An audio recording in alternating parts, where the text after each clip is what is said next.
à toutes et à tous pour ce nouveau rendez-vous vidéo, rendez-vous dans lequel on va donner la parole à une société qui monte, à une pépite, comme on aime les appeler. Elle s'appelle Contology donc, Contology Capital Management, fondée en 2013, mais avec des objectifs ambitieux, vous allez le voir. Et pour en parler, j'ai avec moi Julien Messia. Bonjour Julien. Bonjour Amine. Bonjour, merci d'avoir accepté l'invitation. Vous êtes cofondateur de Contology et j'aimerais vous demander en quelques mots de nous faire connaître un peu Contology, qu'est-ce qui finalement vous démarque puisque vous êtes un des leaders de l'intelligence collective dans le marché action. Effectivement, alors Contology Capital Management a été créé il y a 7 ans, en 2013, et aujourd'hui il se présente comme un des leaders sur l'application de l'intelligence collective à la gestion et principalement à la performance absolue. Donc, la société a 7 ans, donc ça fait 7 ans qu'on travaille sur le sujet avec une équipe dédiée à la recherche et au développement. C'est un investissement de plus de 2 millions d'euros sur les 7 ans, et puis une équipe de 4 personnes donc dédiée entièrement à la R&D. On consacre 50% de notre temps à la lecture, de façon à s'intéresser à des sujets divers et variés, et à aller dans des directions qui n'ont pas été encore abordées par nos confrères. C'est ce qui fait notre originalité, notre spécificité. Et pourquoi l'intelligence collective? En fait, c'est un principe qui est très présent chez nous et qui en plus est souvent... il y a beaucoup d'exemples en fait qui vont dans le sens de la primauté de l'intelligence collective par rapport à l'expertocratie. Un exemple extrêmement récent, vous connaissez la plateforme de trading américaine Robinhood, c'est un peu le eToro américain. Eh bien, il y a un universitaire américain de UCLA qui a montré que les investisseurs amateurs sur Robinhood ont fait mieux que les investisseurs professionnels sur 2020. Donc nous, en fait, on est extrêmement intéressés par tous ces phénomènes de sagesse du collectif. Il faut dire qu'il y a eu énormément d'investisseurs particuliers qui ont fait leur entrée en bourse en 2020, juste pour rappeler ce fait-là. Oui, tout à fait. Et en fait, qu'est-ce qui se passe dans cette notion de collectif? C'est qu'en fait, vous avez, donc les gens ne sont pas des experts ou des sachants, donc ils se trompent, mais les erreurs des uns compensent les erreurs des autres, ce qui fait que le collectif, finalement, prend en moyenne la bonne décision. Alors que l'expert qui est livré seul à lui-même, eh bien, il est sujet à ses biais, à ses a priori, et donc ça le rend d'autant plus fragile dans ses prises de décision. D'accord, d'accord. On va parler plus concret maintenant et puisqu'on arrive bientôt au terme de 2020, dites-nous un peu, Julien, vous en êtes pas mal sorti cette année à Contology. Votre fonds Absolute Return a fait 6,3% de rendement. Vous terminez donc sur une collecte collective? Tout à fait. On a eu de la collecte sur la deuxième partie de l'année en particulier. Alors oui, on est à plus 6,3 depuis le début de l'année. On n'a eu aucun mois négatif sur l'année. On a très bien traversé la période de mars, la période de novembre également, c'est à noter, avec une volatilité qui est stable sur la période et faible puisqu'elle est à 3,5%. Donc oui, on est très satisfait du déroulé de l'année et en plus, les performances ont été associées à beaucoup de visibilité et aussi beaucoup d'efforts de notre part pour mettre en avant notre savoir-faire. Est-ce que, parce que je crois avoir lu ça quelque part, est-ce que au cours de cette année, vu les performances un peu, les hauts et les bas dans les performances des gérants, il y a eu des mois ou peut-être des périodes où les investisseurs, des institutionnels notamment, ont retiré leur argent pour compenser un peu leur perte? Oui, c'est ce qui s'est passé tout à fait au mois de mars-avril. Alors en mars-avril, il y a un biais qui est très connu, c'est le biais de disposition, un biais comportemental, qui fait que lorsqu'un investisseur a plusieurs positions, il a tendance à couper sa position gagnante et à laisser courir sa position perdante.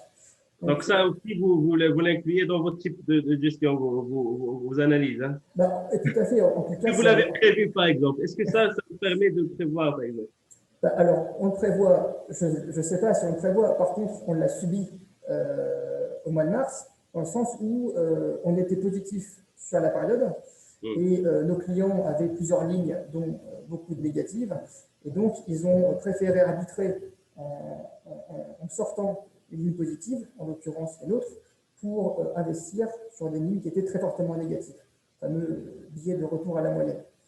Et donc ça, si vous voulez, on a réussi à compenser ça en collectant de façon significative depuis la rentrée de septembre. D'accord. On aura donc compris, 2020 s'annonce aussi risqué que 2020. On n'est pas tellement sorti du tunnel comme on le croyait à un moment. Comment vous allez aborder la nouvelle année? Avec ambition, ça veut dire qu'on a beaucoup de projets. Le premier, c'est un projet de club deal, donc fort de notre savoir-faire, de nos performances et, et, et de l'appétit des investisseurs pour notre catégorie. Eh bien, on lance un club deal à destination des institutionnels pour le 29 janvier, avec comme objectif de collecter 100 millions d'euros sur notre fonds Absolute Return. Pourquoi cet objectif? Parce qu'en fait, on se rend compte que les investisseurs institutionnels sont très intéressés par ce qu'on fait, par notre savoir-faire. Sauf que les problématiques d'emprise font que c'est compliqué d'entrer aujourd'hui sur le fonds. Donc, c'est pour ça qu'on crée une part spécifique, une part ce qu'on appelle super institutionnelle, avec des frais réduits, leur permettant d'entrer sur le fonds de façon concomitante et de façon à ce qu'on puisse collecter d'un côté une taille significative d'encours, 100 millions, sans que pour autant les clients souffrent d'un ratio d'emprise significatif. Ça, c'est pour le premier objectif. Deuxième point, allez-y. deuxième point on veut répliquer notre succès sur la performance absolue dans maintenant la gestion action directionnelle, donc un fonds long only. Donc on va lancer un fonds long only. Long only, ouais. Donc l'Absolute Return, c'est long. Voilà, en fait, on garde les mêmes techniques de gestion, sauf qu'on l'applique à un fonds long only. L'idée, c'est quoi? L'idée, c'est qu'on se rend compte qu'il y a de l'appétit de la part des clients pour des solutions de placement dynamique. Et donc, on veut aussi avoir notre mot à dire dans cette catégorie. Pourquoi? Parce que on pense qu'on peut faire au moins aussi bien que nos confrères. Et donc, aujourd'hui, si vous voulez, l'indice qui plaît aux gens, c'est l'indice Nasdaq, Nasdaq 100. Vous avez les GAFAM qui sont dedans, donc tout le monde utilise les GAFAM au quotidien.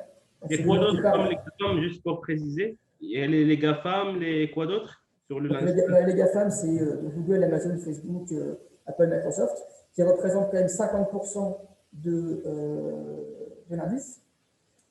C'est d'ailleurs ce qui rend cet indice extrêmement difficile à battre. Et donc nous, aujourd'hui, si on lance notre fonds non réduit, c'est justement dans l'objectif de le battre, d'arriver à battre cet indice. Donc c'est extrêmement ambitieux, mais on est tout à fait confiant. Comment on fait pour le battre? Vous venez de dire que c'est extrêmement difficile de battre le Nasdaq 100. Comment on fait pour décaler le marché? Alors c'est difficile, mais c'est pas impossible. Bon. Donc l'idée, c'est en fait, l'idée, c'est pas de trouver les pépites qui vont faire en sorte de surperformer. L'idée, c'est de créer une structure de portefeuille qui va permettre de façon structurelle de surperformer légèrement, entre 2 et 5% par an, l'indice Nasdaq 100. Et c'est clair qu'aujourd'hui, beaucoup de sociétés de gestion ont essayé et se sont cassés les dents. Nous, on fait le pari d'y arriver grâce à notre technique. Eh bien, on vous le souhaite. Juste, il y a un troisième point, si je peux me permettre, c'est par rapport à l'ESG. Donc aujourd'hui, les acteurs sont tous très impliqués sur l'ESG. C'est aussi notre cas. C'est un axe de développement qui est extrêmement présent chez nous. Il y a donc des personnes dédiées qui ont pris le sujet à bras-le-corps. Pourquoi? Parce qu'en fait, l'ESG crée des biais d'investissement. C'est-à-dire que vous avez par exemple des secteurs entiers qui sont mis de côté parce qu'ils sont considérés comme non éthiques ou non environnementalement propres. Et donc ça crée des biais. Donc des inefficiences dans les marchés actions.